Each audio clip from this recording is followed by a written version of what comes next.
রব্বানা যালামনা বলেন রব্বানা যালামনা আনফুসানা ওয়া ইল্লাম তাগফির লানা ওয়া তুরহামনা লানাকুনান্না মিনাল খাসিরিন বলে বলে মসজিদে কেঁদেছো, আসরের নামাজ পড়ে কেঁদেছো, যোহরের নামাজ পড়ে কেঁদেছো, মাগরিবের পড়ে কেঁদেছো, এশার নামাজ পড়ে কেঁদেছো।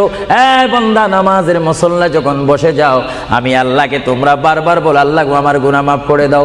তারপরও আমি তোমাদের এই গুনাহ মাফ করে নেই।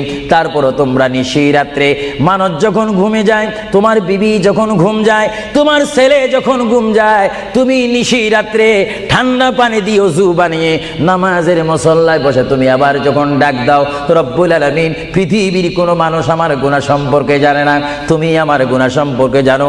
আমি এমন গুনাহ করেছি আমার বিবি জানে না, বিবি গুনাহ করেছে আমি জানি না। আল্লাহ তুমি সব কিচ্ছু জানো। হে আমার প্রভু, তুমি আমাকে মাফ করে দাও। আমার আল্লাহ বলে, তারপরও যদি তোমাদেরকে আমি মাফ না করি, তারপরও বান্দা তোমরা আমার রহমতের দরজা থেকে ফিরে যাইও না। আমি তোমাদেরকে হুকুম দিচ্ছি, ওয়ালাউ আন্নাহুম ইয যালামু আনফুসাহুম জাউকা, বান্দারে যদি গুনাহ করে ফেলো, আমার রহমত থেকে মুখ ফিরে তুমি চলে যাইও না। বান্দা, আকাশ পরিমাণ যদি গুনাহ করো, পাতাল পরিমাণ যদি গুনাহ করো, সাগরের পানি পরিমাণ যদি গুনাহ করো, পাহাড় তুলনায় যদি তুমি গুনাহ করো, আমার দরবার থেকে তুমি নিরাশ হইও না। বান্দা, আমি তোমাকে একটি রাস্তা বাতাই দিচ্ছি, একটি পথ তোমাকে আমি দেখাই দিচ্ছি। সেই পথটি কোন পথ তোমরা জানো?